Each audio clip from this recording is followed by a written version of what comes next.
I'd say Frodo from the book was probably more inquisitive about it and maybe asking Gandalf what do these statues mean. I think he shared. No, did he share the boat with Gandalf? Gandalf was dead this time. Oh, sorry. Too soon. Too soon. It's a touchy topic there. How did I forget that?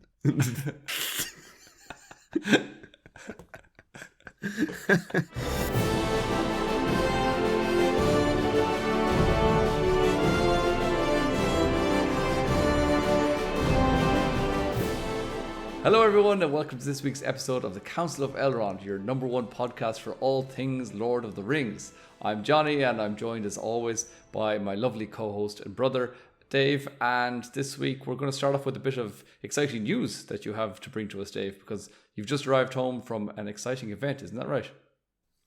Yeah, I don't know how interesting the news is going to be, but yeah, at the time of this recording, I'm just back from I was about to say the Rings of Power. No, the War of the Rohirrim movie. So the premiere, I was lucky enough to get a chance to head over to London and see the world premiere of the War of the Rohirrim. And there was, of course, loads of special guests. So I'm sure you guys, if you follow us on the socials, you'll see Peter Jackson was there, Dominic Monaghan, Billy Boyd, Stephen Fry, Andy Serkis, lots of other guys from the Hobbit movie. So Johnny, obviously you know from... I'm so annoyed that I wasn't able to go, but here at the Mellon Heads, we sent David on behalf of all of us, all two of us. I represented. So, yeah, you represented, and you got to go and rub shoulders with all the boys in Gandalf and the Hobbits and everyone, and Galadriel. Oh, I know, it was so cool. And like, I'll even get to meet them again. You will. But when we did the red carpet and then you go inside and you sit down in the cinema and then you just kind of forgot about the whole buzz. But every so often, I was sitting right next to Harry from Fellowship of Fans. Every so often we would like nudge each other and be like, Peter Jackson is like sitting above us over there and Sir Ian McKellen is just like right over there. So it was pretty cool, you know, getting to see the movie a bit earlier than it comes out. And there was a speech from Philippa Boyens as well. She came out on stage and she introduced the cast and the crew, and they all came out. And yeah, it was nice. It was short and sweet, but also probably one of the best things about the Rings of Power premiere for myself and Johnny was the fact that we got to meet up and chat with a lot of other Tolkien content creators as well, and since then we formed some really good friendships, and it's been great. But this time fellowships. We did, yes. But this time I got to really quickly meet a few people that we hadn't met before because they weren't at the Rings of Power. So I met Dom Marshall, for example. So shout out to you, Dom. It was nice to say hello. Also New Better Do Better. He's a really big TikToker as well. He's great fun. So getting to meet some of these guys again and for the first time was really, really cool. So yeah. But all I can say now, guys, is wait until Monday. I think we'll be dropping a non-spoiler review, and then after that myself and Johnny will do a review of the movie itself, like a full spoilers review. So Monday the 9th, I think it's the 9th of December is when the embargo lifts. So yeah, check it out. The next episode I'll be doing like a little non-spoiler review myself, but there might be another episode that week as well, right? Might be. There might be. Oh, there might be. We'll see. There might be, yes. But yeah, all I can say, guys, is go see the movie in theaters on the 13th of December. You're not going to want to miss it if you're a Lord of the Rings fan, because and Dave, obviously definitely expands the lore. Obviously, okay, good. I was going to say, obviously you can't give us any spoilers, and I don't want to press you too much for anything that you can't say. But what were your general... I just want to ask you about the music, David. Johnny? That's all I want to know about. Like, were you swept away?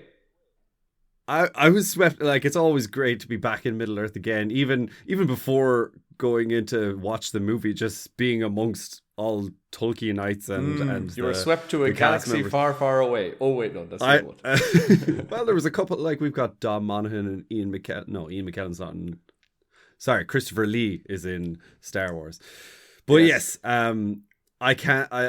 Let's just leave it for Monday, and then I'll talk a little bit about it then. But yeah, it's good. It's good.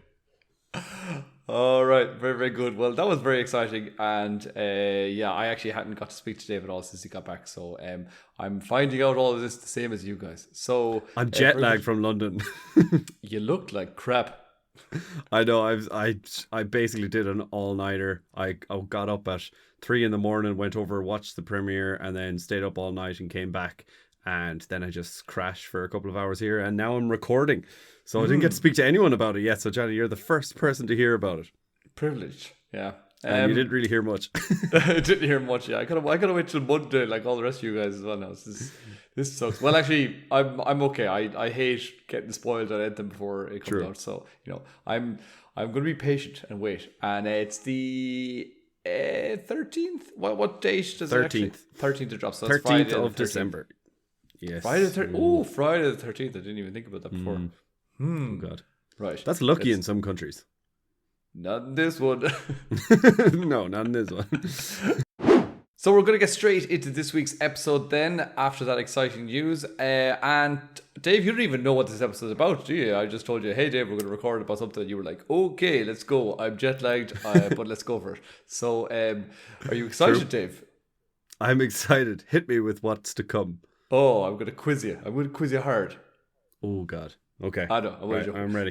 Well, actually, first quiz question is, this episode was inspired by our 20 question game that we did a week or two ago. I chose a random thing. You 5 minutes before we started, you were like, "Oh, we're going to play 20 questions. Just come up with a couple of answers." So I just thought the first thing I thought of, and I do you remember which thing I thought of? That I thought of two things. So you thought of the File of Galadriel. I did. It's not on that. It's not on that. And the other thing was the Argonath. Yes, exactly. So I thought, you know what, I'm going to look into the Argonath a little bit more and expand on that, because it's cool. It's something I've always loved, and it's just it's one of those moments in the first film that really kind of just, I don't know, that was one of those moments that just grabbed me and made everything just feel real. The world it already felt lived in and everything, but that's just, so you're like, whoa, what's going on? There's some sort of a history behind this thing. Who built it? Where did it come from? Who is that guy? What's going on? Why is it so enormous? Was it made by giants? There's loads of questions that just come straight to your mind. But before I go into it anymore, and if you don't know what it is yet, I'm sure you're probably catching on after all those little questions. But Dave, can you quickly explain to our listeners what this thing, the Argonath, what is it? Yeah, so this is if you've watched the first movie, the river Anduin, at the end of that river where it becomes the waterfall Rorus or something like that. You see those those two giant statues with their outstretched right arms, and their left hands are holding onto axes, I think. Huge and built out of stone. And they're magnificent. Yes, exactly. Very, very good. So, who are these people, David? My first question for you. Yeah, I did notice that you were omitting some important information of who these who were these stone men. I wanted to leave you with something to inform the listeners. The stone giants. They are. They were Mr. Bilbo's trolls. I'm going to guess that they were obviously kings of Gondor at some point, or maybe Gondor and Arnor. Maybe. Okay, I'm just going to guess that it's Elendil and Isildur. Wow. Okay, that's very, very good. Now I'm going to tell you that's 10 points. You're exactly correct. 10 points out of how many points? I'm going to say you're exactly correct with a little asterisk, because in the movie that's who we see. We see Isildur and Elendil in the movie, and there's a couple of small changes that were made. So in the movie, that's who we see. Those are the two characters. We see, now you said that you made a couple of little errors that I'm going to just correct now for people. Now, again, I'm sorry to break it to you, but it was actually the other hand. They had their outstretched left hand. And the right hands, you said the right hands were doing what? You said they were holding axes. Now, again, you're correct via the lore. That's what it is in the book. They're both actually holding axes. Yeah. In the movie, they're not. Ooh, okay, in the movie, on the front cover of this book that I'm just holding up right now, that you can't, not going to show it to you. Is it one is holding a book? and the A other was book? holding No, a sword. that was just me. I was just holding a book. Okay, I you take it as a Statue of Liberty. you said a sword. A sword is correct. Which of the two of Isildur and Elendil do you think would be holding a sword? Oh, I would go for Isildur because Elendil's was broken. Okay, well, it was Elendil because obviously he was associated for a long time with the Sword of Narsil. I suppose that was like Yeah, okay. that was his whole thing. But what was Isildur holding? An axe? In the movie, he's not holding anything. His right hand is like holding onto the edge of the cliff face. Oh, okay. That's he's an holding- interesting change. Yeah, so it's kind of. Let me see if I can shove it up to the camera here and see if they can see anything. I'm doing that very badly. So that's the front cover of the book. You can see that there's a sword, that Elendil is holding a sword, and that Isildur, you can't really see anything in his right hand, but it's actually just like holding on to the cliff face. But you were correct that in the book there it actually states that they both in their right hand they both are holding an axe. Now when I say this is another change that was made. It's actually not these two people. It is one of these people, but the other one I'm guessing. is not. Ooh, I'm gonna say Elendil is definitely one of them, right? Nope. Oh, right. Okay, yeah. So, okay, Isildur. Yes. And his brother? Correct. Very Okay. good. Extra points if you remember his brother's name. I was going to say Anarion. Yes, exactly. Anarion, yeah. Well done. Yes, good job. Well done, Dave. Fantastic. I'm very impressed. So, Very good. you were just breaking it down logically. You're like, well, who else is it going to be? Kings of Gondor, kings of men, and was Anarion a king? Dave, do you know anything about him? Yeah. I suppose it makes more sense to have Isildur and Anarion because like Elendil would have been up in the north in his own kingdom in smashing Anor. it.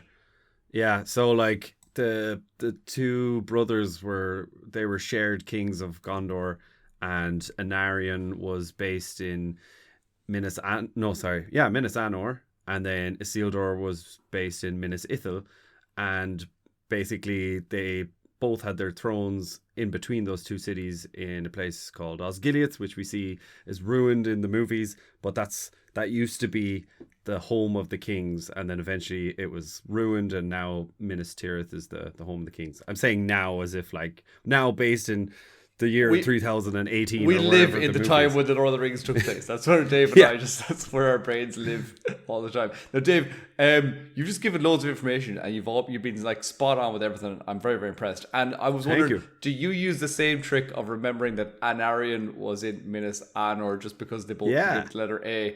Yeah. And Minas Ithil, like Isildur, Ithilden, all that kind of stuff. Yeah. Minas Anor, extra points are on the table here as well. I'm giving you lots of extra points today. Minas Anor and Minas Ithil, they were older names. They both changed their names later on, and we don't know Minas Anor or Minas Ithil by the time we get to the Lord of the Rings, by the time the Fellowship are passing by. What are those places called at that time? Minas Anor becomes Minas Tirith, which is Excellent. the city of Tower Guard or whatever. And then what was the other one? Minas Ithil becomes Cirith Ungol? No, sorry. It becomes Minas Morgul. Minas Morgul, correct. The Tower of Dread. Or the Tower of Dreaded Death or something. It's something badass. Yeah. I always got on about like the passage where they describe that in the book is like the best thing, where it's like a noisome decay, or I can't remember. It's just like a noisome exhalation of decay. Or something like yes, that's correct. Yeah, a noisome exhalation of decay. The way that Tolkien describes that place is unbelievable. Anyway, we're going way off topic. So bringing it back. So there's these two cities that are the two like capitals. They're like joint capital cities of Gondor, and the two brothers, they rule from each of these places. And Elendil is up in the north in the other kingdom, in the kingdom of Arnor, and he's ruling from there. So they founded all these places when they arrived, when they came over from Numenor, and basically Gondor would have just kind of had more of an association with the two boys. They would have been like, well, these are our kings, and Elendil, he was the High King, and he ruled everything technically, but he set down roots in Arnor, and the other lads were like, okay, we'll be more hands-on in Gondor. So that's the reason why they went for these two guys. So I think that's pretty cool. It's interesting that Elendil chose to go north, and the more dangerous the more dangerous location would have been where the boys ended up. Like, they're literally on the edge of Mordor, and like at this point Mordor was Sauron's domain. So it is kind of funny that Elendil was like, yeah, that's no bother, I'll just I'll go up near the Shire and take care of things over there. That's where his holiday home was, Dave. Yeah, just reminds me of like our holiday home being in Sligo. It's like, yeah, it's just chilled over there on the west, the northwest. That's where all the good fishing is, up in Arnor. Like, so Elendil was like, gotta go there. So basically the Arnor, the statues were of the two brothers. So, but do you think, Dave? Do you think it was these brothers that decided to commission them and to say like, okay, we should we'll have our own images put into an entrance into this area? Or no, because the answer, but I assumed that these statues were built long after they died, because that's usually when you build a statue. Well, no, it's not, but just because I don't know why. I think that if they were going to be this gigantic statues at the borders of Gondor, it was probably because people were thinking, who were our greatest ever kings? When was Gondor at the height of its powers? So that's why they were commissioned to be built. Wow, yeah. I know you've got jet lag. Maybe you should have jet lag more often, because you're really doing well at this. I don't have jet lag. Like, it's from London to Ireland. So it's not jet lag, but it's travel tiredness, sleep deprivation. Yeah. So you are correct. The guys, the brothers, didn't one day just say, do you know what would look class if we just built giant statues of us, me and you? Hey, Dave, actually, speaking of the topic, Joe, we should do it someday. Maybe not full statues, but just maybe like a mold, like from the shoulder up. We could do that for you, for yourself and myself. I'd say they probably were like, and we're going to be positioned high-fiving each other. And then like at the last minute, they had to like turn the statues the other way, and they're like, damn it. Yeah. So what is the actual story behind the Argonath? So the Argonath was commissioned by a king named King Romendasil II, and that happened during the Third Age. So that's when the Lord of the Rings is based in the Third Age. But this was about maybe 1,000 years into the Third Age, so it's happening about 2,000 years before we actually see it in the Fellowship of the Ring. So it was built to mark the northern border of Gondor, and also to commemorate this important victory that this king, Romendasil, he had just had this huge victory over the Easterlings. Now I'm calling him King Romendasil, even though at the time of this victory, he was actually still just a regent of Gondor. He was just a whole thing behind that. He was actually, I think, the only ever regent of Gondor. This is like a different thing to the stewards.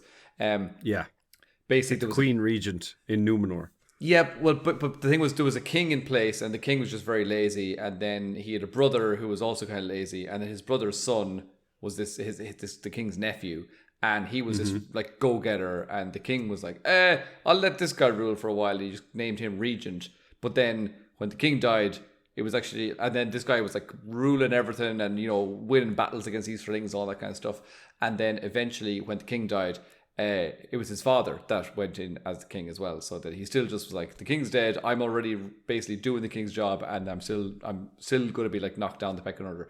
He did become king eventually. I think it was only like 10 years his father was in that role, and then he got into power himself, and he was a very good king. But he had this big victory over the Easterlings anyway, and he knew that this was a very significant victory because the Easterlings, among others, they were growing in strength, and they were starting to doubt Gondor's strength, and they were thinking, okay, we might be able to attack there and get a good foothold. So by defeating them, and then building this big kick-ass threatening gate, it was a pretty cool way of kind of reimposing Gondor's dominance over the area and its sovereignty, I suppose. And it was just this huge gate was as much about intimidating the enemies as it was about inspiring the citizens of the cities as well. So it kind of like, killed two birds with one stone, I suppose, in that regard. So I was actually doing some research into this king, and there's a whole cool story that goes on behind him. Like everything, you're just trying to research one thing. You're like, just keep it on this like one narrow track, and then you're like, oh, Tolkien, he couldn't help himself. He had to go and build a whole backstory of all these flippant kings that were doing stuff. But anyway, I don't have time for that today. Maybe another time. So, but do you know where it lies exactly, Dave? More or less. Tell us where it is. And you already kind of gave us a bit of information before. Yeah, so the Anduin kind of runs from, it kind of comes out from does it come from the Misty Mountains? Is that where it starts? I think it does, and it goes through Lothlorien. Possibly. So it kind of goes from, let's say, what is that? It goes from west to east, and then it just like drops down south. So basically it just goes completely south towards Gondor. Yeah, it goes right down, and then that would be like near the top section of the Anduin, or maybe like halfway down, like after Amon Hen, or near Amon Hen. Yeah, right beside Amon Hen. Yeah, pretty much. Yeah, right beside Amon Hen. Yeah. And there's another place that you may have heard of, which is the Nen Hithel, which is a lake that's also part of. Well, it's like the Anduin comes out of this lake.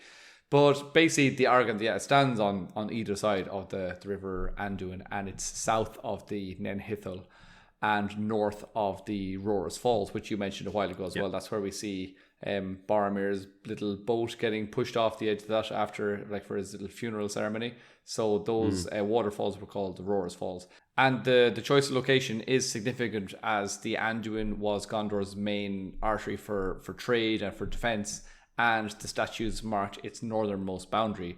And the placement of the Argonath turns the river itself into a natural boundary, further kind of emphasizing Gondor's security in that region. And it's just like it's almost like the Black Gate was just like this massively secure way of not letting people in, and kind of shielding people from coming in, and that this was something similar. Quick question, Dave, I have for you now. What does the name Argonath, what does it mean, and what language do you think that is? The Argonath. It sounds Elvish, I think. Argonath. I don't know. How many languages are there? Well, it's not Khuzdul. It's not. How do you know it's not Khuzdul? It's not Khuzdul. It's not Khuzdul because there's no K's and Z's and D's in there, like the word Khuzdul. I didn't know. Like, it sounds Elvish, and I know the Gondorians. They would have spoken Sindarin back in their day. They're like, obviously we know Mithrandir. That's his name. No, that's Gandalf's name in Gondor, and they know him as that, and it's a Sindarin word. So, Argonath, Sindarin. Well done again. What does it mean? You've logically arrived at the correct answer. So the Argonath is it is a Sindarin word, and it translates to Stone Kings, which is pretty cool, I think. And Argonath. I'm just trying to think, what part of the word is kings? Argonath. Aragorn. It means king. I don't know. That's a good question. I didn't look into like the etymology of it or anything, but but even just going back to what you said about how imposing it was and how threatening it was to enemies and how majestic it was to the citizens, you kind of get both those feelings when you're watching Peter Jackson's Fellowship of the Ring, and they're approaching, like the Fellowship are approaching, and obviously they're neither friend nor foe, because this is like an ancient kingdom at this point. Probably more so friend, but like they just see these empowering statues, and it's scary, and even the camera work around that scene is just frightening, isn't it? Yeah, this is actually, this segued lovely into this next part, because I wanted to actually ask you, what did you think about the Fellowship's reactions when they actually arrived there? And like, what do you think from the movies, and then what do you think that actually happened in the book? Were they were they like, this is incredible, it's amazing? Were they high-fiving, or were they like, oh my God, this is kind of scary, or what was... Yeah, I don't really remember the passage from the book. Let's start with the movie. I'm going to read the passage from the book now in a moment, but let's start with the movie and just tell us, what were your kind of emotions and what do you think is... I'm interested to hear that, because it's quite cool that you've just said that it was kind of almost like fear-inducing because just the grandness of it. Yeah, and like I don't actually remember off the top of my head now. Is there even a reference to them in the movie? Like they obviously you see them and everything, but I can't remember. Does everyone just kind of stare at them and we hear Howard Shore's music, or does anyone actually say the Argonath? Can't remember. In the movies? In the movie. Yeah. I'm struggling to remember if somebody says like the Argonath are like standing to protect the borders of Gondor or something. I remember that Aragorn says, I think he says, look, the Argonath, the pillars of the kings, long have I desired to look upon the face of my kins of old, or something like that. Okay, cool. But like, okay, so that's the description given. But yeah, my interpretation of that scene is that it's almost a little bit terrifying, or it looks like they're about to enter into some danger at this point, which I suppose they are, but it looks like they're leaving their old safe country behind, which is funny because it should be the opposite way around. These are at the borders of Gondor, and it should be Gondor is a safe country, but that's not the case now, not in these war-torn times. So I always get a sense of like, ooh, in this day and age. Yeah, I think they're kind of frighteningly huge. Yeah. Do you know what? I think that in the parts where they're like approaching, the music kind of cuts out, and there's this beautiful soundscape of just birds kind of fluttering around, and the oars just paddling through the water, and it just feels more like it's almost like this is a movie that's just kind of, it's a documentary almost. You're kind of going, oh my God, what's going to happen? Someone's going to fall out of the boat and drown or something? And just because the music's kind of, like we've mentioned this loads of times before, that the music is just like a constant through the movies. And so anytime it pulls out, you're a little bit on edge. You're like, oh, something's going down. Now, nothing actually goes down dramatically in that moment. It's just... Apart from Boromir. Well, he goes down. He goes down. He goes down the falls. Thank you for that description. I think that was beautifully put. You're welcome. And yeah, I'm going to actually just read now from the chapter "The Great River," which is the second to last chapter in the book. And I'm reading from my book here, which of course I've showed you before. It has the image of the Argonath on the front cover, so it's always been, this book has absolutely fallen to pieces. But so I've had this for so long, it's all just in tatters. But so I'm going to read you this couple of paragraphs here talking about how they feel when they approach. Well, I am actually just going to quiz before I read. Sorry, I'm just going to quiz you quickly. What do you think was the reaction of, let's just say, Boromir? Yeah, well, Boromir was obviously like, oh my God, I can't believe I get to see the Argonath. I absolutely love it. I want their autographs. So he's obviously ecstatic. Okay. What do you think about Frodo? Frodo was probably being a little whiny bitch, and he was like, Frodo from the books, Dave, not Frodo sorry. from the movies. Frodo from the book, he probably would have written a poem about Yeah. it. I'd say Frodo from the book was probably more inquisitive about it, and maybe asking Gandalf, what do these statues mean? I think he shared... No, did he share the book with Gandalf? This time. Oh, sorry. Too soon. Too soon. It's a touchy topic there. So Frodo was probably still crying about Gandalf. He was probably still crying. But I like that you were kind of going, he's probably inquisitive, because Frodo's a very inquisitive guy. Like, not so much as maybe Peregrine, but you were like, was Gandalf in the boat with him? I was like, Gandalf was in his heart.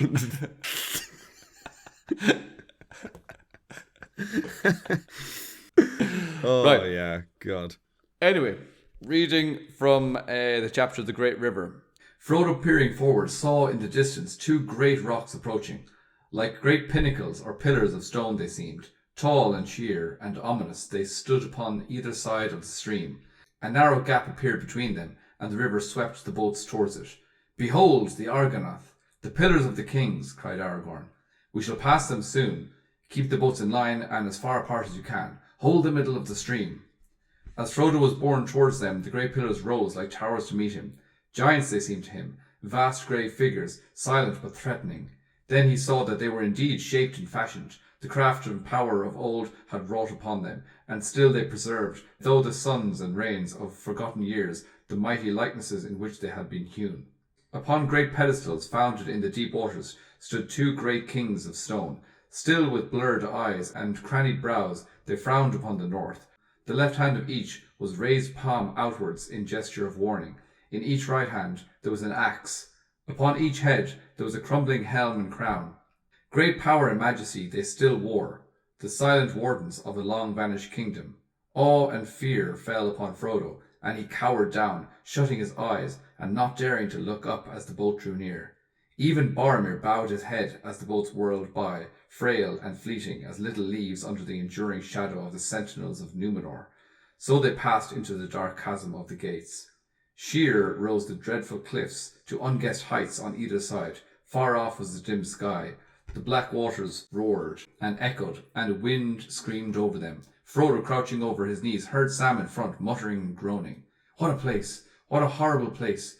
Just let me get out of this boat, and I'll never wet my toes in a puddle again, let alone a river. Fear not, said a strange voice behind him. Frodo turned and saw Strider, and yet not Strider, for the weather-worn ranger was no longer there.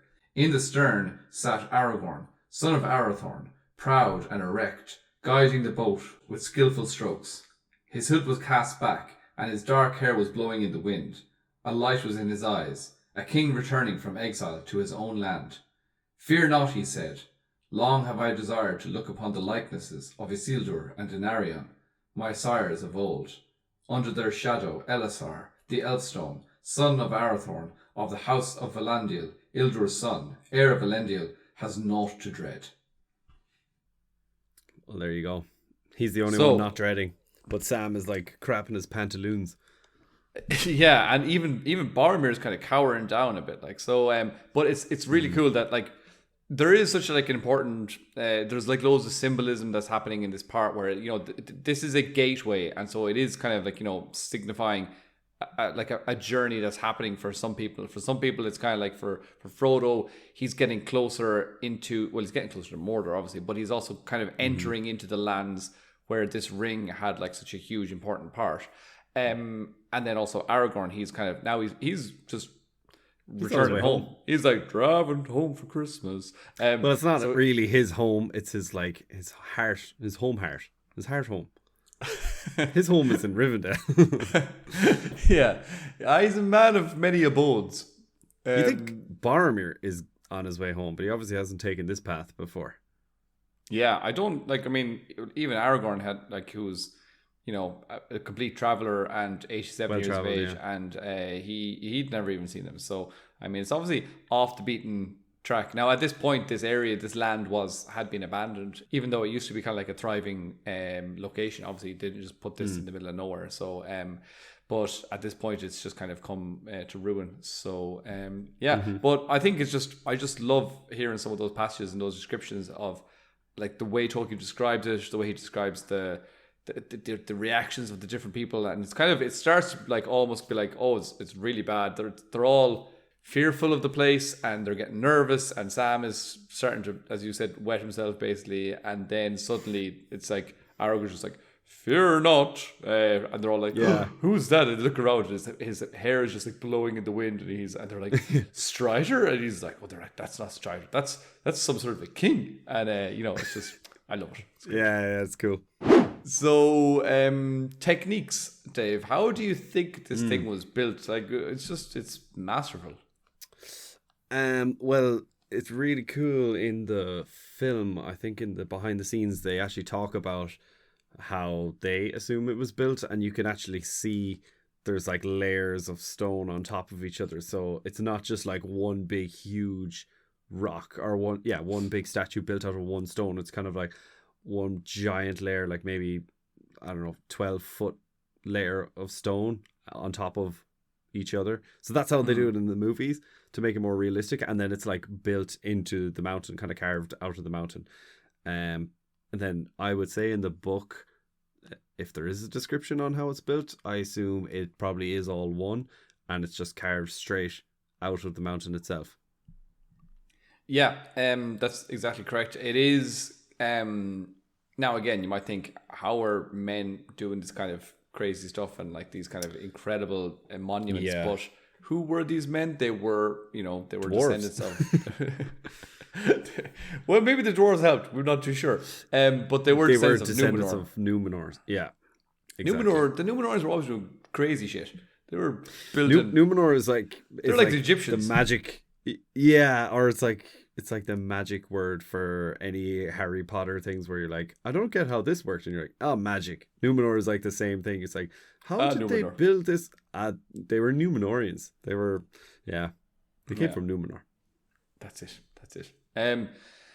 But yes, you're correct. It was carved by hand from the original rock, and it's kind of cool as well that Tolkien does this a lot as well, where it's this kind of like blend of like something that comes from nature and comes from the earth, but then also has like, the little kind of the imprint of what man has done on top of it as well, and it comes together, and it's kind of like, it's just a combination of man and earth together. So kind of like what an Ent is, I suppose. But he enjoys that kind of idea. So it's, I don't know, I think that's pretty cool. Speaking of that, and we kind of went off to be like, oh, Egypt and all that kind of stuff. Do you have any idea of any real world monuments that likely inspired Tolkien's conception? Oh, I think I do. There's definitely one big giant statue, and I'm pretty sure it was the same statue they used, or it was the same inspiration they used in Game of Thrones for Bravos. So it's like two huge feet standing on pillars either side of the entrance into a harbour. I don't know the city, but the statue's the Colossus of Rhodes, and I'm pretty sure it's like an ancient Greek statue. I'm not sure the city that it goes into, but like it's a huge, incredible thing, and I don't know if anyone knows exactly what it looked like, but there's lots of art and imagery of what people because it's gone now, right? Isn't it? It's long gone. Yeah. God, toenail. I don't know. Do you remember? You've watched Lost, right? Do you remember on the island there's one statue, or there's one like foot of a statue? I think it's like in the last season, and like that's what I think of when I think of like the remains of this giant, huge statue, because like all the rest of it's gone, but there's just one big foot. Oh, that's very cool. So don't know. Maybe that's what's left. Well, that's a fantastic answer. It's not a correct answer, but okay. I could see why you would think that, because just looking into the images of the I as soon as you said it, I was like, I know exactly what you're talking about. I've just googled it there now, and I'm just like seeing loads of other kind of artist depictions, and it's so cool as well. Now the this is kind of more just sort of guesswork on what we think that might have inspired him. The first one would be the Colossi of Memnon. King Agamemnon. That's in Egypt, and these are massive statues that are guarding a sacred area, but there's two of them, and they're sitting on chairs. You probably know the image. They're sitting on chairs, like these kind of, they're sitting there with their hands are just like, very Abraham Lincoln style. Yeah, very like sitting at right angles, and they're kind of wearing these weird Egyptian kind of crown things on their heads.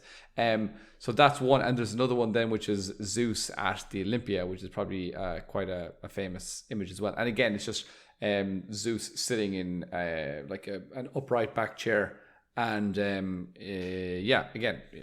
don't know why they're all actually sitting on chairs, but well, the first one makes sense because there's two of them, so at least that's a bit of an inspiration. Don't know why the Zeus one would be. I think there's probably a little bit more behind it. It's kind of like this architectural grandeur, and it's like the purpose of the Argonath was kind of like, to project power and show authority, while also serving as kind of like a guardian, or like the boundary to some sort of a sacred space and things like that. Lots of these romantic ideas. But so there you go. There you have it. So that is about that we have today for the Argonath. Do you think you have a better understanding and background and I don't know, just general appreciation for this Argonath, Dave. You better like it, because I fucking love this thing, and I want try to get that across. I love it. I love the Argonath. I'm happy with my answers. I didn't realize today's podcast was like quiz format, but I liked it, and you nailed it. Satisfied. I did. Yeah, I know. I need to sleep deprive myself more often. Yeah, I'm very impressed.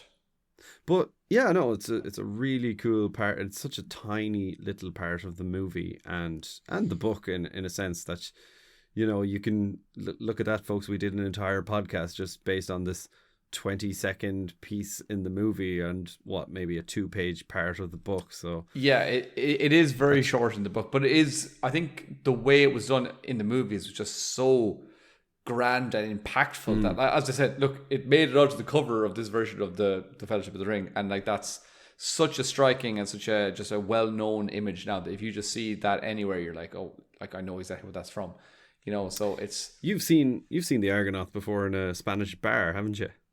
Oh yeah. That was down in Malaga, I believe. Yeah, I remember I wanted to buy like book. What are they called? Like things that bookends. Bookends. I wanted to buy bookends of the Argonath, and I looked up some online, and the ones that I saw online, they weren't big enough. You could either get like these really small ones, or else like maybe something that was too big. But I'll have to go and check it out again, because I'm sure someone has to do that somewhere. I think maybe I just thought of it and I was like, wouldn't that be class? And I googled it and I was like, it's not as satisfying as I imagined. yeah no, that is good. And like, just speaking of that, when you were saying that I saw them before in that bar, that was class. I remember we were in this bar one time and we were downstairs. It was like a normal bar, and then I was like, I'm just gonna pop to the bathroom, and I walked out, and then there was a staircase, and I was like, I'll just go up the stairs, maybe the bathroom's up there. And I walked up, and the whole upstairs was like walking into Middle Earth. It was just like, and I like ran down and just grabbed my mate. I was like, we gotta go upstairs right now. And they were like, what's going on? I was luckily, like, everyone in the bar was also a Lord of the Rings nerd. Like everyone with you, right? Exactly. Yeah. Well, I'm pretty sure I was with Daddy, and he's like a massive Lord of the Rings nerd as well. And so we ran up the stairs, and like as soon as you get to the top of the stairs, it's just like on either side of the landing, just the two statues with the arms out. And I was like, oh my god, they're saying no, but I want yes. So I went straight in. But then later on, I think I did a bit of a road trip down the south of Ireland, like in Kerry. I think there was just randomly a Lord of the Rings themed bar in some place in Kerry as well that we went into, and it also I've been there. Have you been there? I've been there. Did I go there with you? It's no, I went there years ago. It's called the Shire, I think. It's okay. If anyone's traveling there, I wouldn't recommend traveling to Kerry for this pub. Like, it's grand. No, just something cool to pop into on the way. I think did they have like Lord of the Rings themed beers or something as well? They might just call their beers something. I think I don't think they had Lord of the Rings themed beers. I think it was cocktails. And I went there wanting beer, and I was disappointed that I had to get like 5 cocktails. But I do remember they had sell them in 5s. They had some cool memorabilia on the walls. Not as much as you would want, but like when you go into the bathroom, I think they had a really cool map. But yeah, it's doing better now. But I think I went down there fairly soon after it opened for the first time, and I was like, okay. Right. Well, I'll just be sending everyone to go to that random bar in Malaga. I've no more information. I'm sure if you just Google it, you'll find it. But yeah, true. And on that bombshell.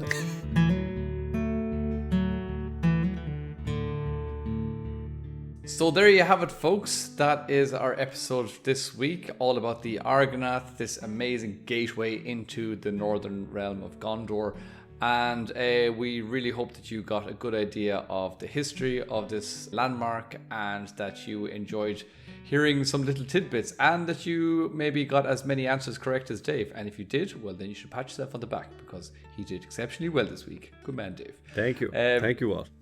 So please don't forget to give us a like and to subscribe if you're watching on YouTube. If you're not watching on YouTube, get over there and give us a view. And just thanks to everyone again for tuning in, and we hope to see you soon. Yes, and also last minute plug, just to remind everyone, go check out our video review that'll come out on Monday, and stay tuned for next week. We're going to have lots more cool things happening, and don't forget to follow us on Blue Sky as well if you're on that app. So yeah, thank you so much, and we love you and leave you. And get excited for the War of the Rohirrim. Yes, 13th of December. Be there. Okay. Or be cuboid.